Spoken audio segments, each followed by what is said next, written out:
Notas al pie. Hoy, Carlos Caspar. Bueno, tenemos a nuestro invitado del día de hoy, Carlos Caspar. Carlos, muchas gracias por acompañarnos. Un gran actor, sos dramaturgo, sos director, sos traductor inclusive, pero sobre todo te autoconsiderás una persona de teatro.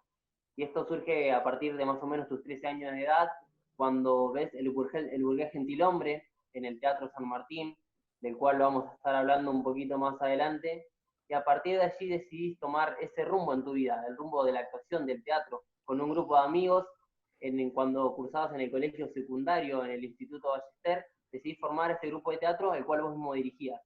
Y acá es donde me Ah, quiero detener y comentarte, preguntarte cómo era la movida teatral en ese entonces, Villa Ballester, y cómo ves que fue surgiendo y evolucionando con el paso del tiempo. Bueno, estamos hablando de una época bastante particular, porque pensar que todo esto sucedió cuando armamos el primer grupo y todo, estamos hablando de la época del proceso.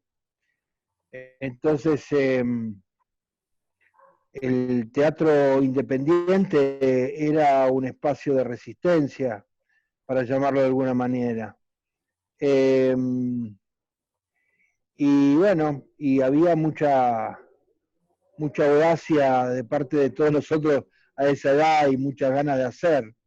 Las ganas hacen que uno a veces no mire determinadas cosas, no le preste atención.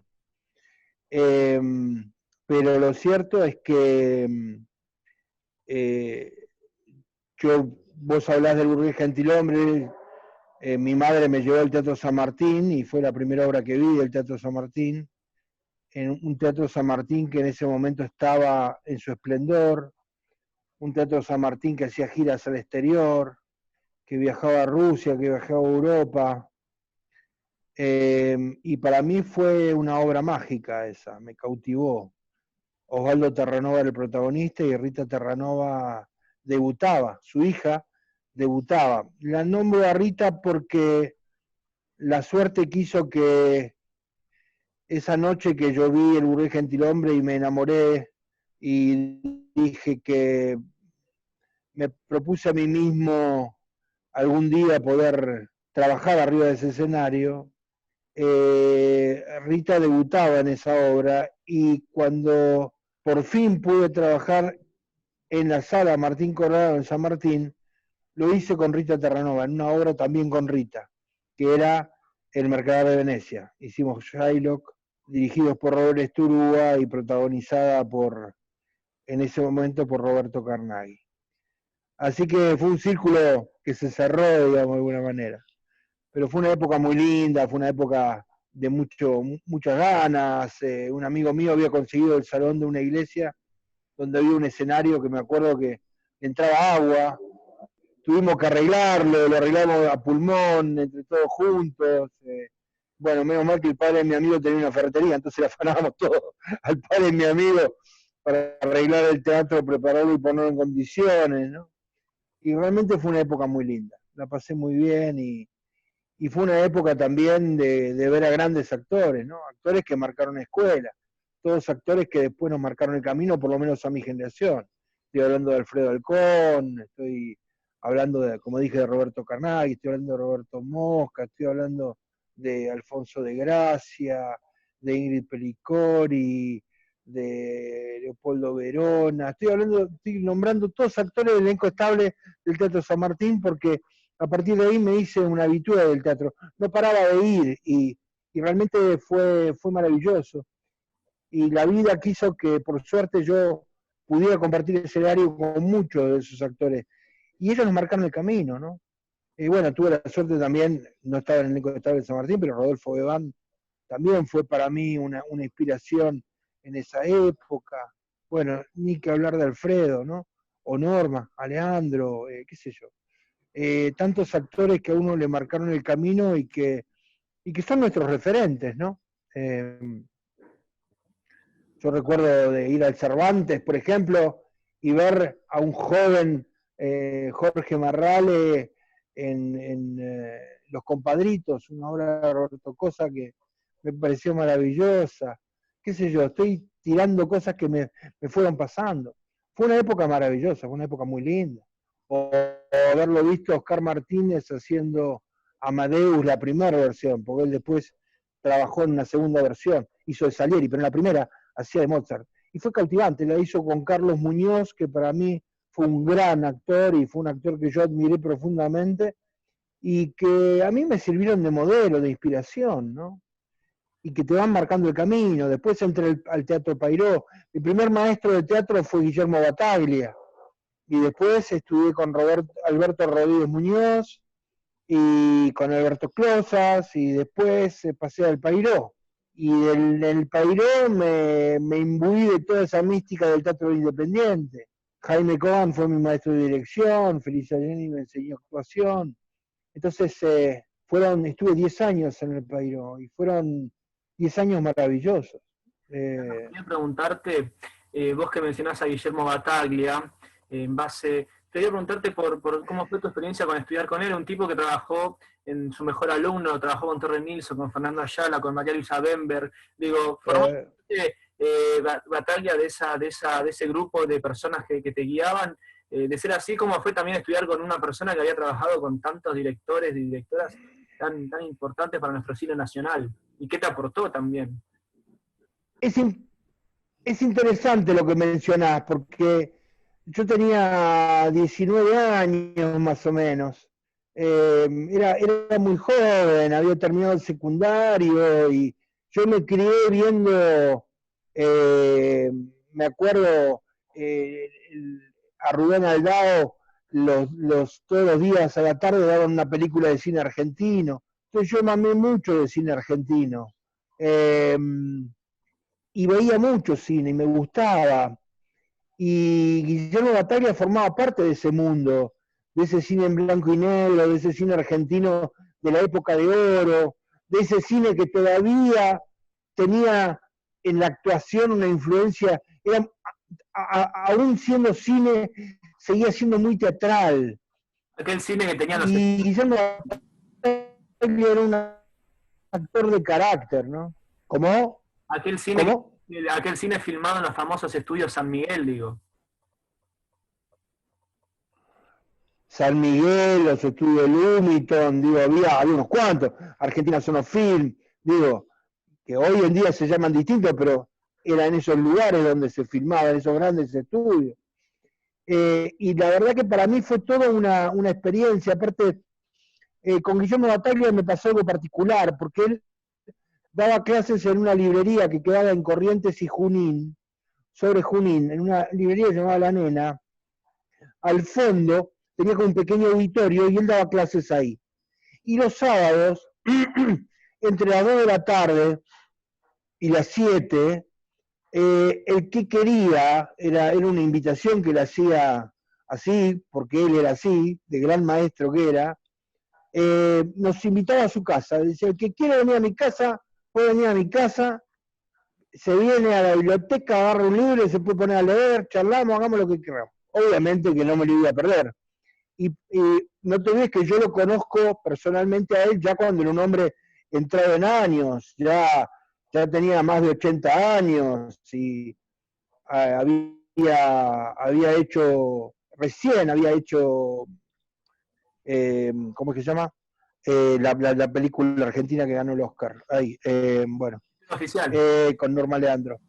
La historia oficial, que fue su último trabajo en cine.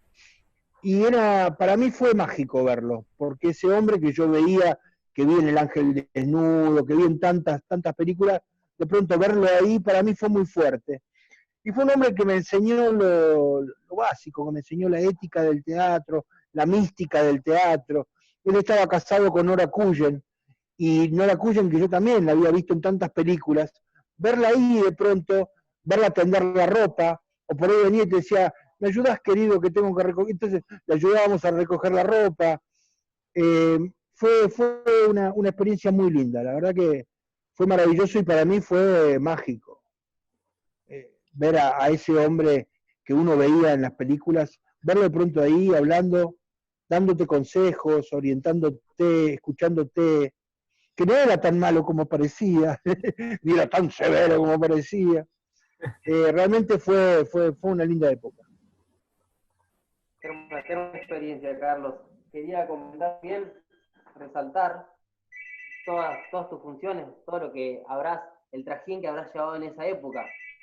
Pasar, por ejemplo, de trabajar en publicidades, de 5 a 6 trabajos radiales por día que comentabas, hacer doblajes y traducción, también dar clases de psicología, y llegado ese momento cúlmine, me imagino, en tu carrera, donde firmás contrato con el Teatro San Martín, y lo que significaba también en esa época, en ese contexto.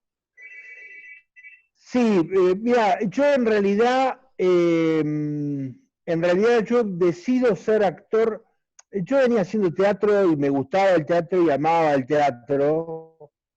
Y obviamente que en mí estaba la fantasía de ser actor, pero mi madre y mi padre, que siempre me alentaron a que hiciera de todo, siempre me dijeron, pero estudiá, querés estudiar teatro, metete en el conservatorio, sabé que el teatro es pan para hoy, hambre para mañana.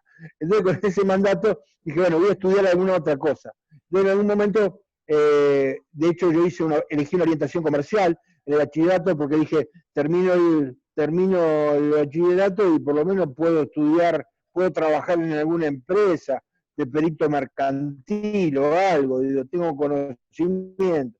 De hecho, trabajé en una empresa, pero trabajé 1 año y medio y me fui, porque no me banqué la vida de empresa. Entonces me fui a trabajar de preceptor a un colegio. Y la carrera que elegí, en vez de elegir actuación, quería estudiar literatura, pero ¿qué pasó? En el último año del secundario tuvimos introducción a la psicología en la materia de filosofía y flasheé. Me encantó la psicología y estudié psicología, me metí en la UBA, hice la carrera y me recibí de psicólogo.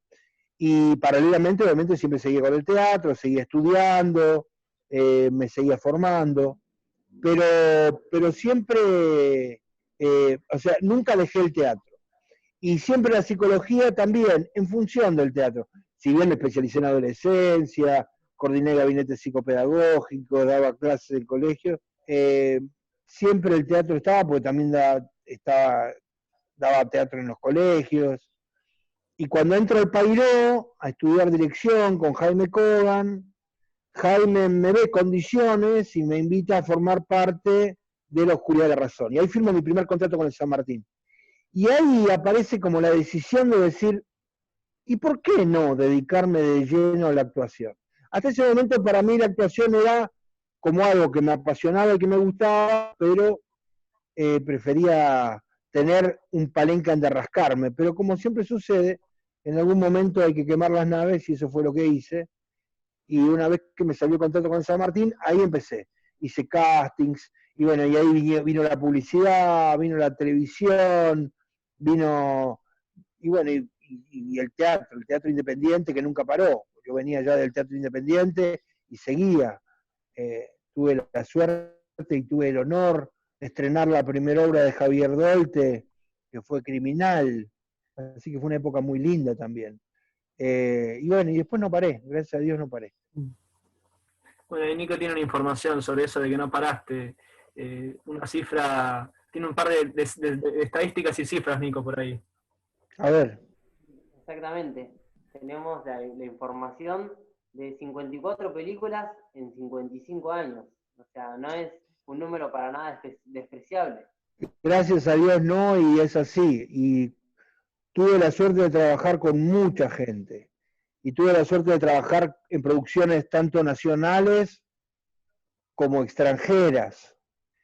Y trabajar al lado de grandes actores, qué sé yo. Tuve la suerte de trabajar con Brad Pitt, tuve la suerte de trabajar con Robert Duvall, tuve la suerte de trabajar con Sonia Braga, con Max Rimmel, bueno, con muchos actores también de talla internacional y fue una experiencia realmente maravillosa. Con Jean Dujardin, al año siguiente ganó su Oscar a Mejor Actor por el protagonista en Hollywood, así que fue una linda experiencia también. Eso te iba a preguntar, Carlos, Lucky Luke, con Harry Dean, Jean Dujardin, Jean Dujardin, perdón, y vos con ese oficial de policía. Jean Dujardin, sí.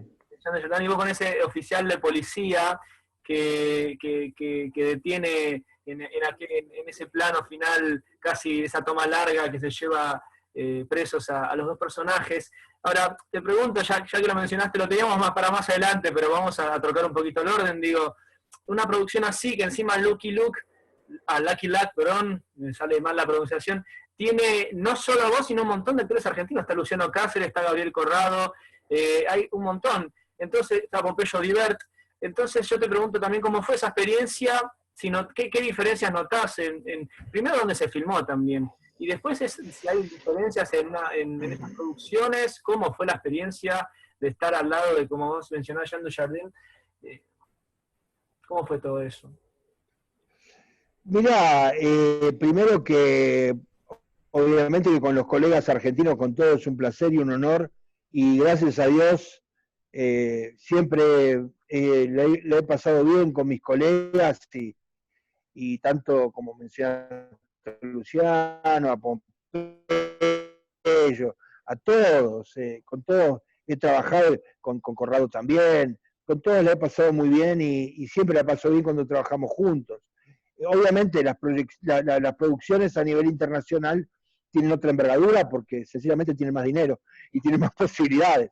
Con esto quiero decir que el cine argentino por algo es tan respetado en el mundo.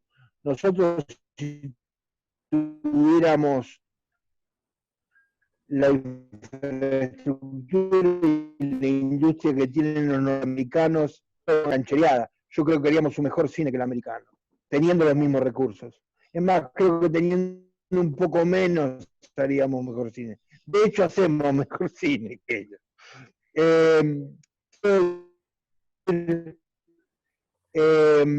Maravillosa, es increíble cuando vos trabajás en grandes producciones, donde todo está pensado y todo está organizado para que vos solo hagas tu papel y no pienses en otra cosa que en interpretar tu personaje.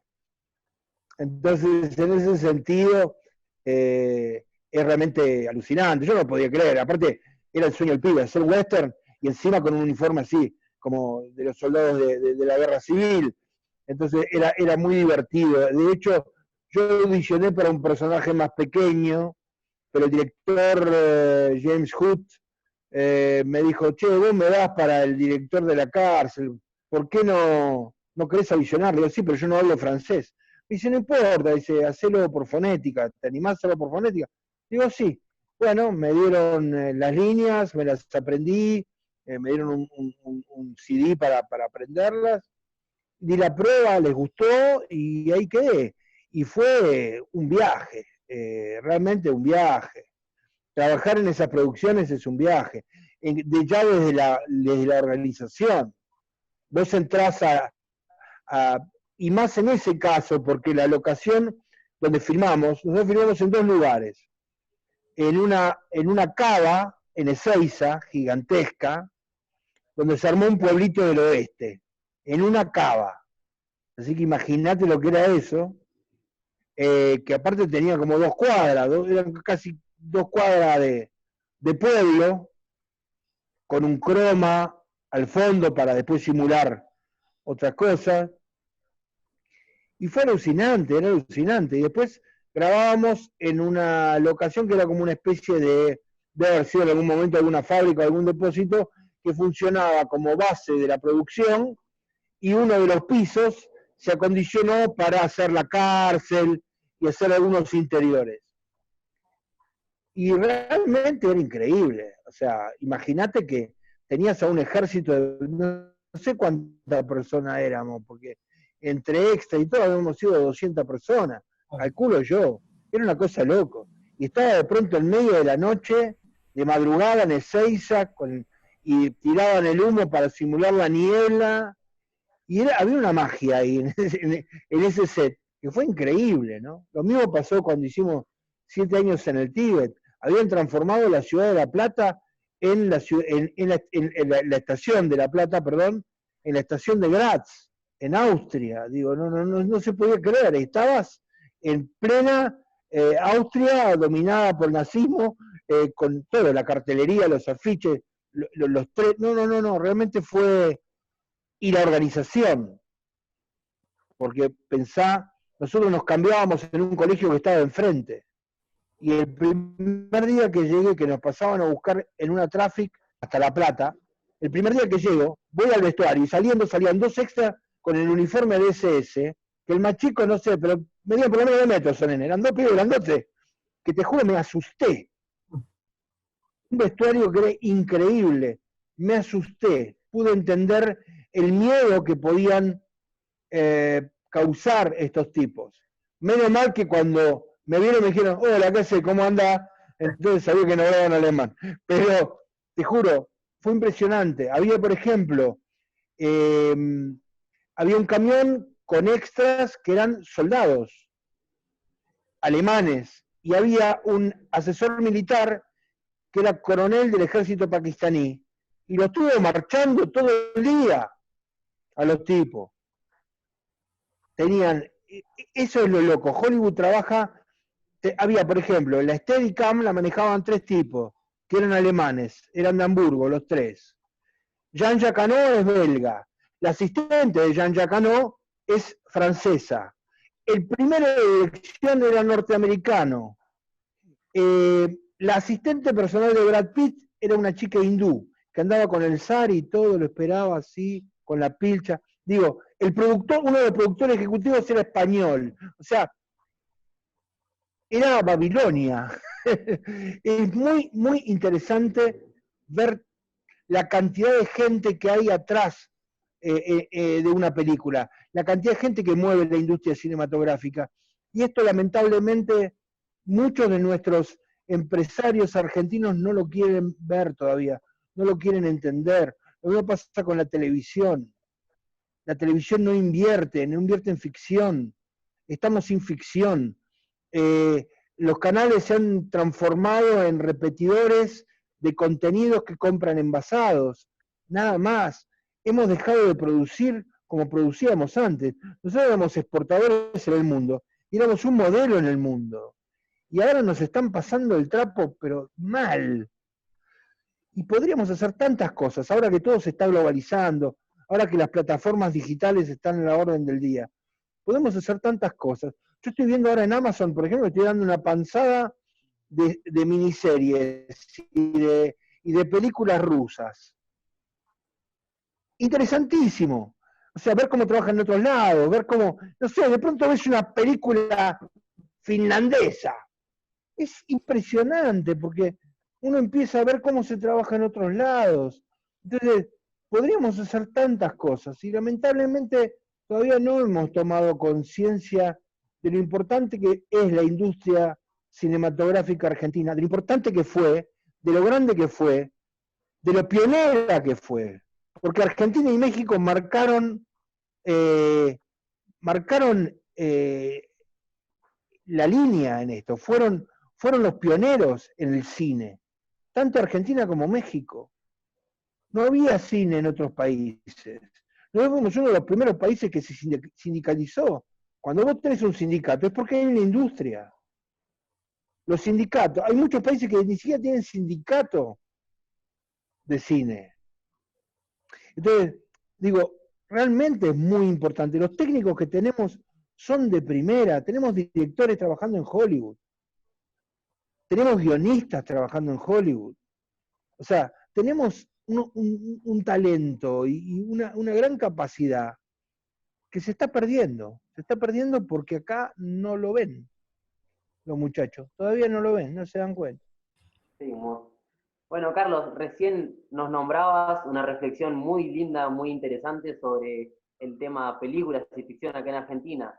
Contame un poco cómo ves el tema del teatro. Y si hablamos de teatro no podemos dejar de nombrar a lo que fue El Poder Absoluto, dirigida por Oscar Barney Finn, en la cual fuiste parte, y no solo fuiste parte, sino también que ganaste un premio API como mejor actor en Nueva York y tuviste una mención especial en los premios ACE.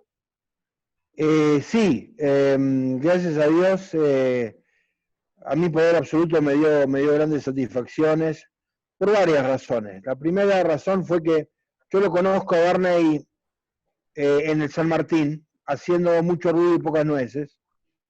Ahí lo conozco, Oscar. Y es un tipo que yo aprecio y quiero mucho. Oscar lo siento muy cercano, lo siento un amigo. Siento que es un gran artista, un gran creador. Es uno de los pocos directores argentinos que ha trabajado en cine, televisión, teatro y ópera, que no es poco. Creo que son él, Renan y por ahí nomás, porque él hizo cine, televisión, teatro y ópera, hizo todo. Y realmente y Paulo Brunetti, que con Paulo nos conocemos también hace muchos años y siempre quisimos trabajar juntos. Surgió la oportunidad con Poder Absoluto y te puedo asegurar que es quizás, si no la obra que más satisfacciones me dio. No solo desde lo profesional, sino desde lo artístico, por el tipo de obra. La obra la escribió Roger Peña, es un thriller político. Dice cosas que uno realmente piensa de la política y de los políticos. Y es realmente muy, muy, muy interesante. Y bueno, yo tuve mucha suerte. Obtuve acá, en Argentina, una nominación al ACE. Después estuvimos en Chile. En Chile le hicimos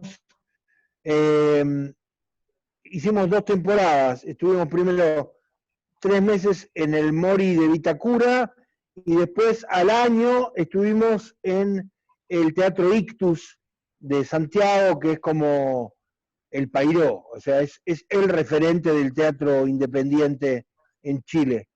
Y nos ha ido muy bien. Y después estuvimos en Nueva York, en el Teatro de Repertorio Español, llevado por la...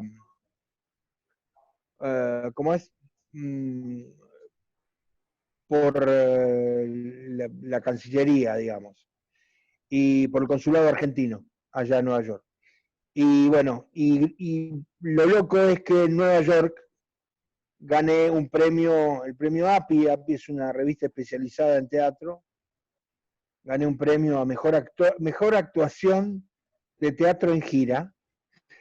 Y nos entregaron tanto a Paulo, a Oscar y a mí una mención especial en los ACE latinos, digamos, de allá de Nueva York. Y fue realmente una gran satisfacción las devoluciones que yo he recibido, y gracias a esa obra también lo conocí a Agustín Aleso. Esa obra me permitió a mí poder trabajar con Agustín. Agustín fue un día al teatro, me vio, me esperó a la salida, me felicitó, me dijo palabras maravillosas, que estaba conmovido, que realmente había quedado admirado por mi trabajo, y no quedó ahí la cosa.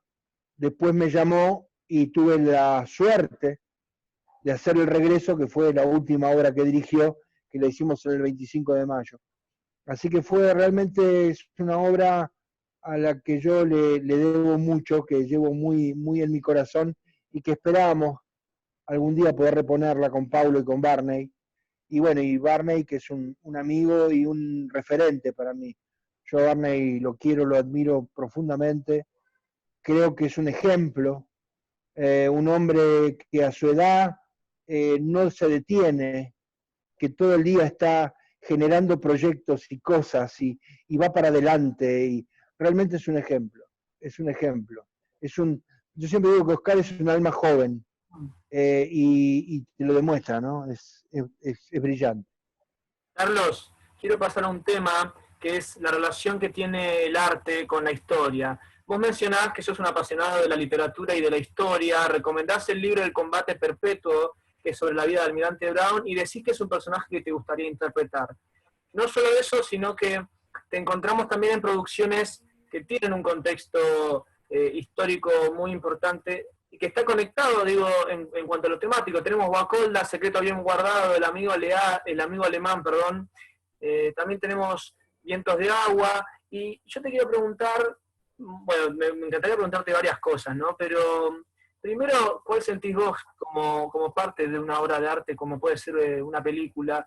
¿Cuál crees que es esa relación que puede llegar a tener y establecer la historia mundial en conjunción con una obra de arte, como puede ser una película?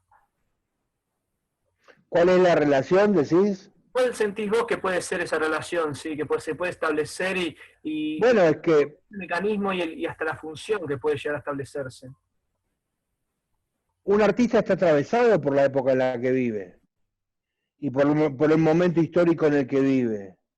Digo, en este momento, por ejemplo, estamos viviendo una situación excepcional, una pandemia, como nunca antes la habíamos vivido.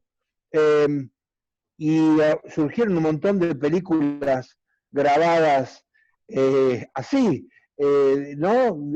A través de este sistema. Digo, eso dio origen, o sea, las circunstancias históricas alientan a que el artista de alguna manera reaccione e interaccione con eso. El expresionismo no aparece como algo mágico, aparece porque hay una coyuntura histórica que lo reclama, que lo pide, ¿no? Qué sé yo, para ver Metrópolis, si vos ves Metrópolis, ¿no? Una película como Metrópolis, es indudable que hay un contexto histórico que hace que el artista de alguna manera sienta esa necesidad de expresar lo que le pasa de esa manera, utilizando esos recursos. Metrópolis es una gran anticipadora del nazismo, está anticipando el advenimiento del nazismo. Lo mismo pasa con el gabinete del doctor Calegari, ¿no? El gabinete del doctor Calegari es una película donde un tipo que en realidad termina estando en un manicomio, pero bueno, nosotros nos comemos el hecho de que es un tipo que lleva un zombie y que al zombie le dice, César, levántate, ¿no? Anda. Y César se levanta y además el zombie mata gente. Digo, ¿no? Esto de no pienses, sé un zombie y hazme caso, ¿no? Y es que no es otra cosa que después pasó con, digo, estos indicadores, la manera, qué sé yo, un movimiento como el Bauhaus, digo, aparece en un contexto histórico que demanda eso, que lo reclama. Cuando nosotros hablamos, por ejemplo, hablo en la Argentina en el caso del teatro, de teatro abierto. Teatro abierto aparece como una necesidad cultural de manifestarse en un contexto histórico determinado donde hay un gobierno que está censurando, literalmente censura, literalmente secuestra, literalmente desaparece a la gente, ¿no? Y cuarta la libertad de expresión. Y en ese contexto aparece un movimiento como teatro abierto. Digo, el arte está íntimamente ligado con el contexto. El artista está imbuido en su época, está atravesado por su época. Es inevitable que no lo esté. ¿Es así, Carlos? Digo, esa conexión tan fuerte que puede llegar a tener el cine con lo político, que por ejemplo la persona encargada de filmar los desfiles del nazismo fue juzgada como criminal de guerra, por eso a eso iba también, con esa función. De alguna forma no... Bueno, pero la estética del nazismo también obedece a determinadas reglas y a un determinado contexto. Digo, el cine de propaganda alemán estaba pautado. Que hubiera una esvástica, ¿no? Hay dos tipos hablando, ¿no? Una escena. Y donde hay un pibe de la juventud hitleriana hablando con un obrero. El obrero se siente mal y el pibe le está diciendo, de hecho he visto esa película, es muy gracioso, como un corto de propagandístico. Y ves que el pibe le habla, y le habla de las bondades del nacionalsocialismo, de la unidad nacional, que bla, bla, bla. Y vos ves que la esvástica en el cuadro está en el medio, y está levemente falseada para la cámara. O sea, el lenguaje cinematográfico, o también, y esto en todas las artes, ¿no? Que un Goya pinte como pinta es porque refleja también la historia, y no puede reflejarlo de manera realista, ¿no? Las pesadillas de Goya no son cosas realistas, digamos, ¿no? Digo, o cuando hablamos del surrealismo, ¿no? Digo, todo este tipo de movimientos, cuando hablamos del teatro del absurdo, ¿no? Que tiene que ver con esta cosa de la existencia. ¿A dónde vamos? ¿Para qué? ¿No? Lo absurdo de la existencia, digamos, ¿no? Por eso digo que siempre el arte está íntimamente ligado con el contexto histórico en el que está. A mí en lo personal, además de eso, me gusta el teatro histórico y me gusta el cine histórico. Hablando de cine histórico... Y me interesa también ver de qué manera se puede revisar un hecho histórico desde hoy en día. ¿Qué me podés contar de Guacolda, Carlos? Mirá, Guacolda fue una experiencia maravillosa porque en realidad a mí Lucía Puenzo me llama para que yo le dé una mano desde lo cultural. Me llama para darle una mano en todo lo que tenía que ver con la colectividad alemana. Yo me crié en la colectividad alemana, estudié en el colegio, en el Instituto Ballester. Entre paréntesis, el escudo del Instituto Ballester, que es una hoja de roble cruzada con una hoja de trébol, es el símbolo del escudo familiar de Bismarck. Bismarck es considerado el fundador del segundo Reich alemán, digamos, por llamarlo de alguna manera, ¿no? Es un gran héroe nacional, es como si fuera San Martín para los alemanes.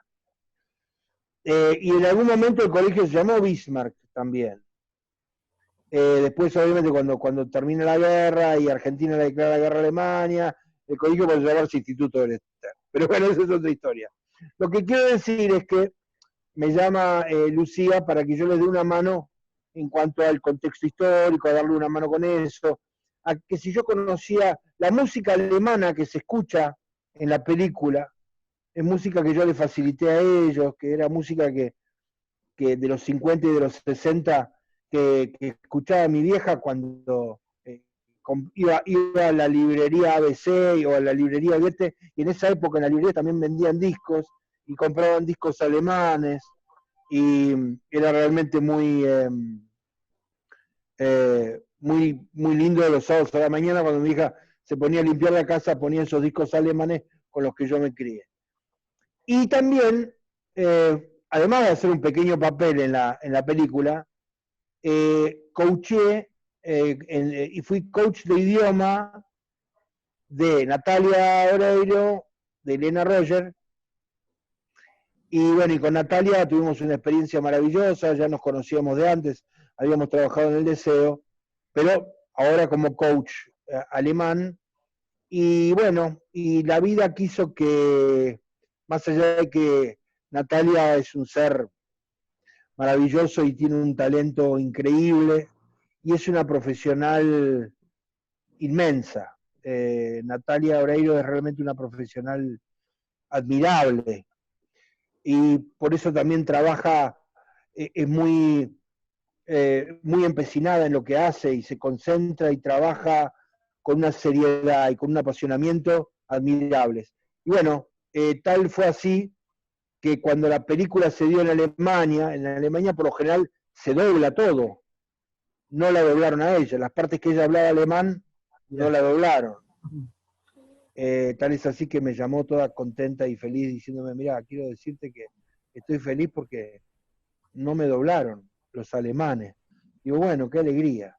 Y no solamente fue así, sino que tuvo la deferencia, y es algo que siempre estaré agradecido, que cuando ganó el Cóndor de Plata por su trabajo en Guacolda, me nombró a mí también.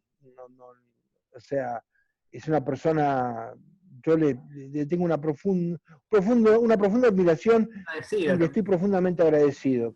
Pocas personas se acuerdan a veces de uno y en esos momentos. Y realmente es admirable, yo la quiero mucho.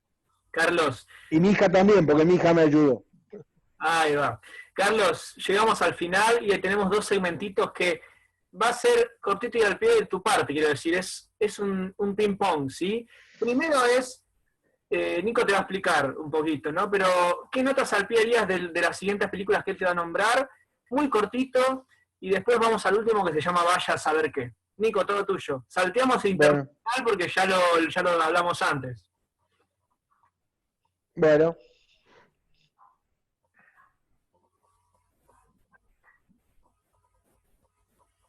¿Me escuchás bien, Carlos? Ahora sí. Porque a mí se me está cortando un poquito. Ahora sí. Se escucha bien. Bueno, el primero de este segmento está llegando al final. Nosotros te vamos a ir mencionando algunas películas para tratar de no dejar afuera de tantos trabajos inmensos que tenés. Nombrar algunas películas y vos decirnos qué notas salpiarías, qué aclaración, qué es primero que se te ocurre, quizás, por ejemplo, por nombrarte una, arrancamos. Cara de queso. Cara de queso, una de las experiencias más maravillosas de mi vida, porque ahí trabajé con María Banner. María Banner, Nino Tenuta, eran mis papis en esa película, fueron mis padres, y Mercedes Morán nació de mi esposa, y bueno, y Ariel Winograd, que era su ópera prima, y un grande, una experiencia maravillosa, divina, y los pibes, que eran genial. Y también el Sergio Denis, digo, hermosa película. Ya está, me metí, no digo más nada, perdón. Ah, sí, bueno. Sergio también, otro grande. Yo no tengo que hablar, perdón. No debería haberme metido, pero bueno, es una película que me gusta mucho. De hecho, el resumen de la pareja tuya, Carlos, con Mercedes Morán, en ese plano de las dos reposeras de espaldas, me parece una síntesis fantástica de parte de Ariel de esa relación que tenían. Entonces, bueno, no puedo... Yo también voy a hacer mi nota al pie acá. Listo, ya está.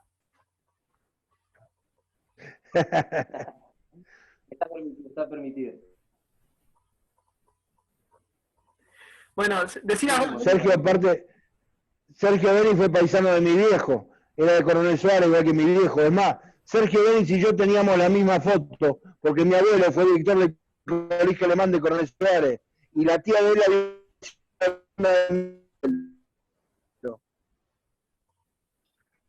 así que mira. Decías vos, Nico, todas, que yo ya hablé bastante. Dale. Para nombrarte otra, seguimos, Carlos. Luna de Avellaneda. Oh, bueno. Ricardo Darín, un fenómeno, uno de los grandes tipos que conozco. Conozco pocos tipos con tanta coherencia como Ricardo. Ricardo, más allá de su talento, de su capacidad y de su hombría de bien, es un tipo coherente y eso es muy difícil de conseguir. Y trabajar con un tipo tan talentoso como Campanella, más allá de que uno por ahí ideológicamente no coincida, uno no tiene necesariamente que coincidir con alguien ideológicamente para reconocer que tiene un talento increíble y es un grande, lejos uno de los más grandes cineastas que tiene este país. Sin duda alguna, sin duda alguna. Para no dejar un poco de lado las películas y nombrar quizás también algunos trabajos como las series, las miniseries italianas que hiciste, como Terra Ribelle y Un Puño y un Bacio. ¡Ah! ¡Qué lindo recuerdo que me traes! Bueno, eso fue un viaje increíble. Lo de Terra Ribelle fue un viaje increíble. Los italianos tienen una capacidad. Yo siempre digo que para mí la mejor fórmula es producción norteamericana, actores ingleses, arte italiano. El arte de los italianos es superlativo, fue una experiencia maravillosa. Las dos películas fueron maravillosas, lo disfruté tanto. Un Puño y un Bacio, bueno, o El Campeón y la Miss también se llamaba, que era la vida de Tiberio Mitri, un boxeador italiano que la dirigió Giulio Longoni. Fue una experiencia increíble, increíble. Y bueno, y la otra que la dirigió Cinzia Torrini también fue, bueno, Terra Ribelle fue un boom, aparte fue un éxito en Italia, anduvo bárbaro, fue, qué lindo. Muy bien, la sección volvería a hacerla 8 millones de veces. Ahora viene la sección favorita de mi amigo, el señor Nicolás Sau. A ver, Nico, contale.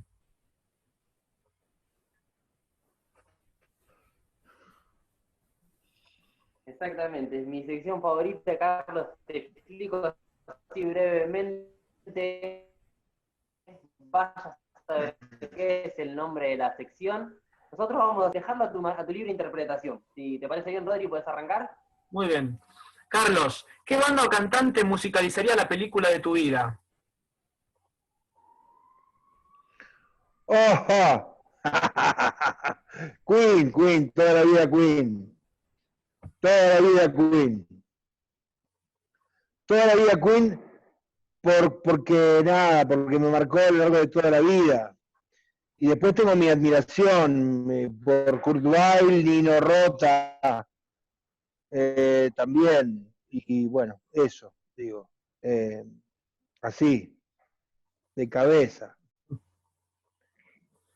Siguiente pregunta, Carlos.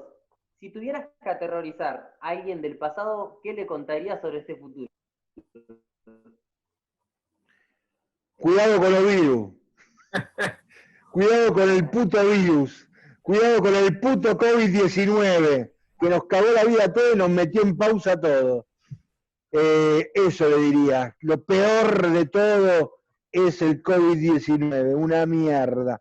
Después lo demás, no, después lo demás es maravilloso el futuro. Carlos, Es lindo. frase que no te identifique. ¿Cómo? Una frase que no te identifique. ¿Que no me identifique? Sí. Una frase, meritocracia, una palabra, meritocracia, no me identifica para nada. La desprecio, la denosto y para mí no existe. Meritocracia. Muy bien, muy Así. bien. Siguiente pregunta. ¿Cuál es tu pesadilla más recurrente? Mi pesadilla más recurrente. No sé, quizás mi temor más grande es morirme sin haber terminado de hacer todo lo que quiero hacer. O sin terminar de decirle a todo el mundo o a todos aquellos que quiero cuánto los quiero. Pero bueno, sería eso. Carlos, ¿con qué electrodoméstico de tu casa te cagarías bien a trompadas? ¿Con qué electrodoméstico me cagaría a trompadas? ¡Qué buena pregunta! La estufa. La estufa de tiro balanceado que tenés que andar apretando. Tum, tum, tum, clan, clink, que el piloto, es un asco. Estamos en el siglo XXI y todavía estamos clink, clan, clink. Y gasta. Ah, muchacho. No, se la pila, no se jode. Ah, no, ¿le tiro balanceado o no? Sí, no, terrible. Bueno. ¿Eh? No, nada. Hablo mucho, perdón. Seguimos. ¿Con qué personaje histórico compartirías un café? ¿Con qué personaje histórico compartiré un café? Con Martiniano Chilaver. Exactamente. Te maté. Pará. Con Martiniano Chilaver, sí señor. Tengo una gran admiración por Yo hubiese Martiniano. jurado que era... La hubiese jurado para... ¿Cómo? ¿Quién? No te escuché. Pensé que me ibas a decir Almirante Brown, pero bueno. Bueno, Brown también, Brown está en la mesita de luz. Pero sí, tengo también gran admiración por el Almirante Brown. Creo que fue él uno de los grandes héroes de este país. Está entre mis 5, está en mi top 5. Lo que pasa es que para mí Martiniano Chilaver representa algo más interesante, porque Chilaver era unitario y cuando finalmente sucede el bloqueo anglo-francés que le hacen a Rosas, él no se cuestiona la ideología, si federal o unitaria, y se pone al servicio de la Confederación Argentina para pelear en contra del bloqueo. Y él le indignó profundamente el hecho de que los unitarios apoyaran a los británicos y a los franceses para que siguieran haciendo el bloqueo. Y a partir de ahí él cambió su forma de pensar y se hizo federal. Y creo que hay que tener mucha grandeza para reconocer un error, darse cuenta, y después él le escribía a los unitarios y decía, muchachos, dense cuenta, están equivocados, la confederación no es lo que parece. Y en ese sentido creo que fue un gran personaje, creo que fue fusilado de manera injusta y de manera muy cruel por parte de Urquiza, que es un gran traidor a la patria. Pero bueno, eso es otra historia. Bien, quería hacer un comentario sobre Chilaver, pero se lo hago después otro día, Carlos, si un día compartimos otro encuentro. Porque tengo mi mejor amigo. ¿Te tentaste? Tengo mi mejor amigo que estudia historia y siempre hablamos de un montón de cosas y tengo muchas cosas. Me gustaría preguntarte un montón de cosas porque sos un apasionado de la historia, pero lo vamos a tener que dejar para otra charla. Pero queda pendiente lo de Chilaver. Carlos, si tuvieras que oler Cuando quiera. Perdón, ahí va. Si tuvieras que ¿Y oler, qué? si tuvieras que oler un solo olor el resto de tu vida, ¿cuál sería? Un solo olor. Sí, elegir alguno. Y qué sé yo. El olor de la cocina de mi casa, cuando mi vieja cocinaba. Nostálgico, Carlos. Sí, sí, toda la vida. Toda la vida, cuando cocinaba mi abuela, el olor a la cocina de casa. De estar jugando en el patio y sentir el olor que venía de la comida de la cocina, abajo de la parra, uno jugando y ya sabiendo qué iba a comer. No, no, eso toda la vida, toda la vida. Porque en definitiva es eso lo que te llevas. No te llevas otra cosa. Exactamente. Eso te llevas. Eso sos. Exactamente. Me estoy poniendo viejo. Carlos, ¿insulto favorito? ¿Qué? ¿Insulto favorito. favorito? Andate a la ponte que te pilló rastrojero de Mercury.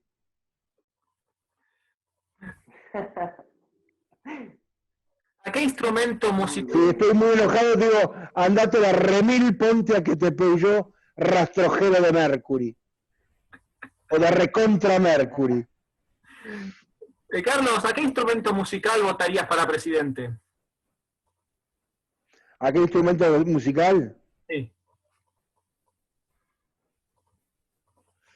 Y el piano. Completito, un instrumento completito. El piano, y es que para gobernar hay que ser completo. El piano se la puede bancar solo y se la puede bancar con la orquesta. Pero es el que lleva la cosa para adelante. Con el piano ensayás también. Y si te falla la orquesta, el piano está. El piano está siempre. Y eso está bueno. Carlos, si pudieras evitar un hecho cualquiera de la historia, ¿cuál elegirías para que no se concrete? Creo que lo peor que hay es el fascismo. Porque el fascismo es producto de la ignorancia. El fascista es ignorante. El autoritario es ignorante. Grita porque no sabe. Carlos, Cree que eliminando y matando va a imponer su idea y no la impone. Porque es ignorante. Es básico. Un republicano. No, esa es otra historia. No Carlos, quiero hablar de política. ¿qué le dirías a Dios? ¿Qué? Adiós. Déjate de joder y inclina la taba un poquito más para el lado de lo que menos tiene, macho, no puede ser. Siempre la estás inclinando para el lado que más tiene. Dejate joder, Barba. Eso le diría. Dejate joder, Barba, y alguna vez hacé lo que vení predicando tanto tiempo. No me rompa la pelota, Barba. Eso le diría, Barba. Últimas 4. Venga. ¿Una película y un libro que recomiendes? Una película que recomiende, El tambor de hojalata.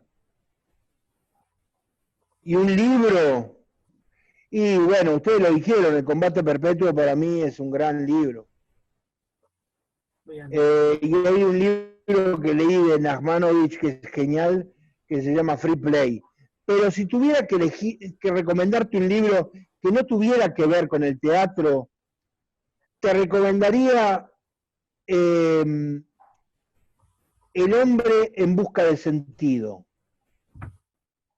de Viktor Frankl. Viktor Frankl fue alumno de Freud y creó toda una corriente dentro de la psicología, de la filosofía, muy interesante, porque él sobrevivió a Auschwitz. Y en ese libro él explica por qué y cómo sobrevivió. Y a partir de ahí desarrolló toda su teoría y toda su escuela. Es un gran libro, El hombre en busca de sentido. Y si querés leer poesía, y bueno, lo que quieras, la poesía que quieras, pero si querés que te pegue ahí, Walt Whitman, toda la vida. Gran No tres, me de uno. Gran orador Whitman, que parecía siempre un profeta de su propio lenguaje. Hermoso Whitman. En estos 5 minutos que quedan, Nico, Un alma libre. Un alma libre, vos lo has dicho. En estos 5 minutos que quedan, tirale, Nico, la de Después de una guerra, y yo cierro con la última y nos vamos.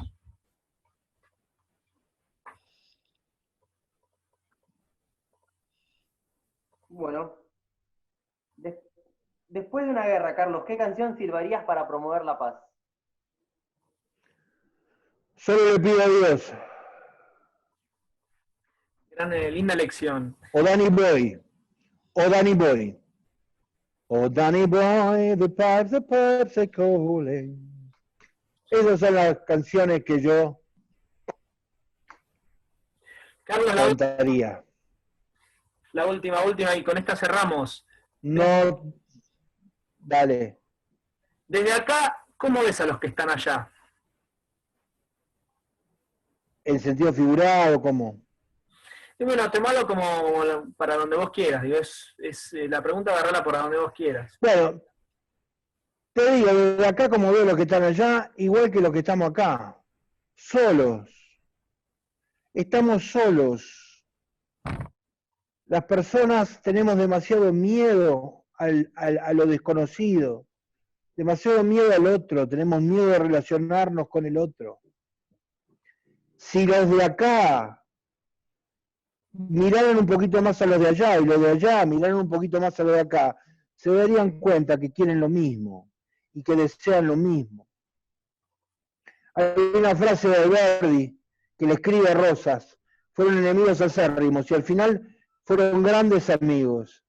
Y le dice: no importa que pensemos del mismo modo usted y yo, lo importante es que ambos queremos lo mejor para nuestra común patria. Y creo que eso es lo importante.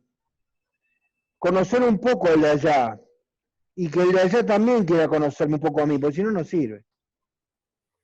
Bueno, Si no, no sirve. Las gracias quedan cortas para este tiempo que nos diste, así que 1000 gracias, o 2000, 3000 podemos hacer. Lo mismo digo, el agradecido soy yo, chicos. La pasé muy bien, gracias, en serio. Nico, últimas palabras. Eso es lo importante. Los quiero mucho y no la aflojen. Bien. Bueno, Muchas gracias por el apoyo. Y bueno, es un honor que seas el primer invitado de nuestro pequeño segmento independiente, así que esperemos que sigamos creciendo y vamos por más. Muchas gracias, querido. Les mando un abrazo grande a todos y les agradezco profundamente la molestia que se han tomado. chao. Abrazo grande.